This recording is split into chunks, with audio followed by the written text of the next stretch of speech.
We all need stimulation. We all find it in a different way. There are many ways to find stimulation. We want to explore two major categories. These are physical stimulation, such as sports, and non-physical stimulation, specifically video games. These types of stimulation are very different, and that's what we want to discuss. Whether it be skydiving out of an airplane and landing in a war zone where the only thing keeping you alive is your focus and wit, or if it's shredding slopes where a wrong move could mean a broken bone or worse, different sorts of stimulation offer unique thrills and experiences.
Our first interview is with Sam Curley.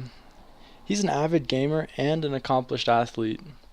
He provides us with his take on video games and what they mean to him, and he talks about where the common ground is and how they're different, and the potential of both to stimulate a person. How does stimulation from sports compare to how video games stimulate you? Well, I mean, obviously there's a physical difference between those.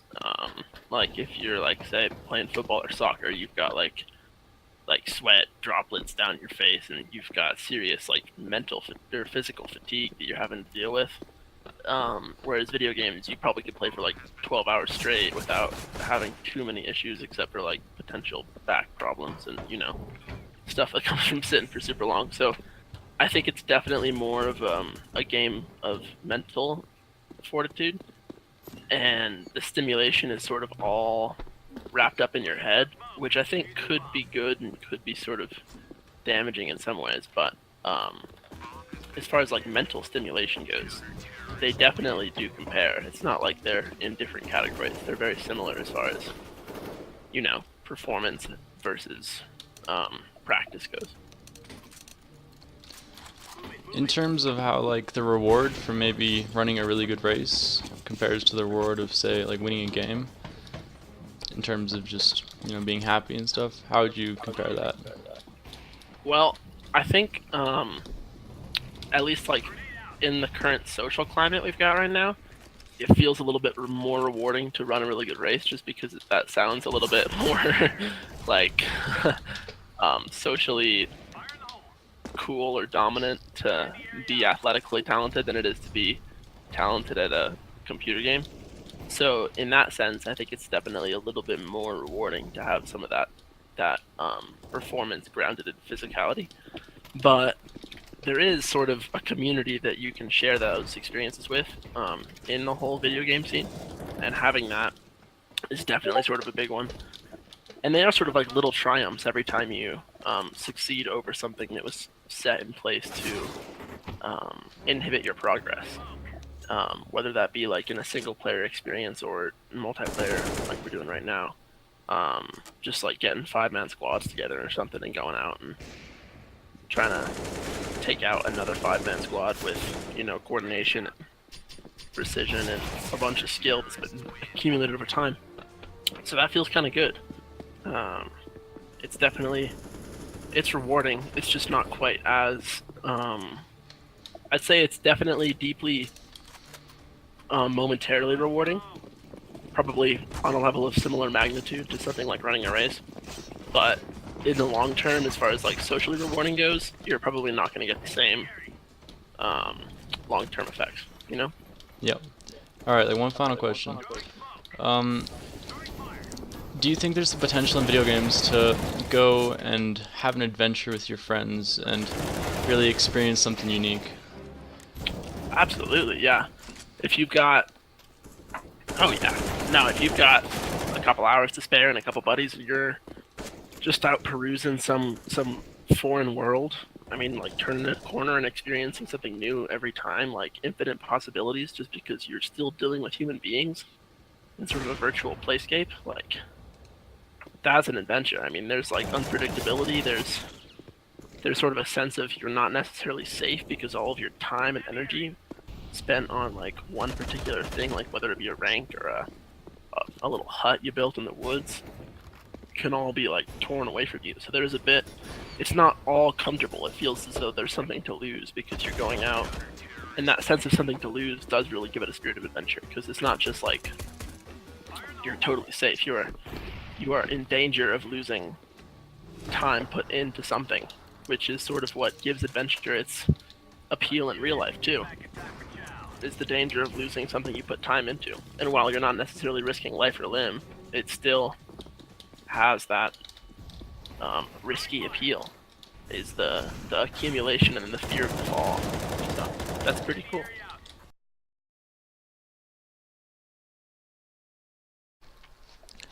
Next, we interview with Caden Seitz, who's a well-known outdoorsman and self-proclaimed adrenaline junkie. He offers a good perspective on what outdoor stimulation is all about and what it means to him. What do you find the most stimulating as far as activity? The most stimulating, I think the thing that I find the most stimulating is what's the most physically exerting. So pushing myself as hard as I can is super stimulating. Gotcha, that's cool. Do you enjoy high pressure situations and adrenaline rushes? Yeah, I definitely do. Nice. I'm an adrenaline seeker for sure. I like to. So do you take a lot of risks, and when you do, are you usually glad that you did? I do take a lot of risks, and I've never regretted taking a risk before.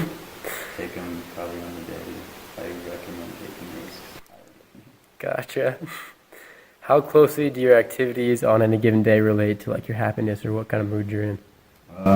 The activities I do in a day relates 100% to the mood and my emotions every day. If I'm sitting around being really lazy, I'm never going to feel very good. I'm not going to be very happy. I'm not going to be in a very good mood. But say I get to go climb a mountain or work really hard or somehow physically give myself, then I'll be in a great mood and it's just going to be a better day overall.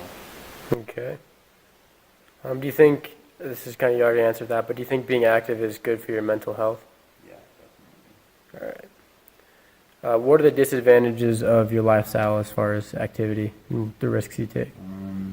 The disadvantages are a lot of times you're sore and tired. You're putting your life at risk a lot of the time, so it kind of scares people. And taking a lot of time away from, say, family and friends to go out and do things, but for most of the time it's pretty worth it. Gotcha. So just to give a little background, what are your favorite kinds of activities to do, and why do you do them? A lot of my favorite activities are rock climbing, mountain biking, and fishing. And the reason why I like climbing a whole bunch is because the entire time you're doing it, you're at risk and it's scary, and that's what I really enjoy about it. It's a huge adrenaline rush.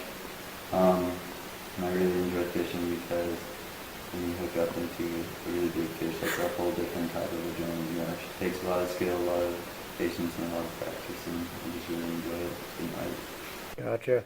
Sweet. So how do you think you've grown as a person based on the choices you made, the activities you do and the risks you take? I think everything that I've been doing recently, these last few years, activity-wise, has really just overall made me a happier person. It's kind of set me in a direction in life that I have began to follow, and I kind of know where I want to go with it all now. So it's just really helped me plan out my future a whole bunch. Awesome. Thank you. In this following portion, our interviewee Max, who's a familiar gamer and has played many games, so he's a knowledge on the subject, is going to answer what sort of unique stimulation he gets from video games, and if there's potential for video game stimulation to be detrimental. Well, you do different stuff, right? Like, especially the games I play, like shooter games and stuff. You don't get that from riding a bike. You don't get the adrenaline of blowing up a car like you do when you ride your bike around town or make a basket in basketball. Yes, I think people get too sucked into games. Or I mean, like, yeah, I guess excessive video games is probably not a healthy thing. But there's nothing wrong. It's like sitting on your phone. It's just like you get a little bit more from it. In our final interview, Adam Sampson talks about where he finds his stimulus and how it influences his life. What type of activities do you find the most stimulating, that you enjoy the most? Mountain biking, tennis, video games, kayaking. All right, and you consider yourself a pretty active person most of the time? Yeah, I stay active. Gotcha. So do you enjoy like high pressure situations or adrenaline rushes, things like that? Yeah, I'd say so. All right. So do you often take risks, and are you usually glad when you do? Yeah, I'd say that's a lot of what the sports I do are, is mountain biking and kayaking. It's a lot of risks. Yeah, for sure. How closely do your activities on a given day relate to like your happiness or your mood? They definitely boost my mood. If I go for a bike ride in the morning, then I'll feel better for the rest of the day. Okay, sweet. And then, do you think being active is good for your mental health? Kind of the same idea. Yeah, it makes you happier. Mm-hmm. What are the advantages of your lifestyle as far as like how active you are? Definitely health. You could be a lot less healthy if you're less active, but and health physically and mentally. Gotcha, yeah. And then are there any disadvantages, especially like in high risk situations and stuff like that? Well, I just went for a bike ride and I'm pretty sore. After exploring stimulation and activity through the perspectives of athletes, adventurers, and gamers alike, it would appear that stimulation is subjective but can be found by anybody. The key is to find some form of activity you're passionate about or simply enjoy. Always seek your own stimulation and keep an open mind. Where you find it just might surprise you.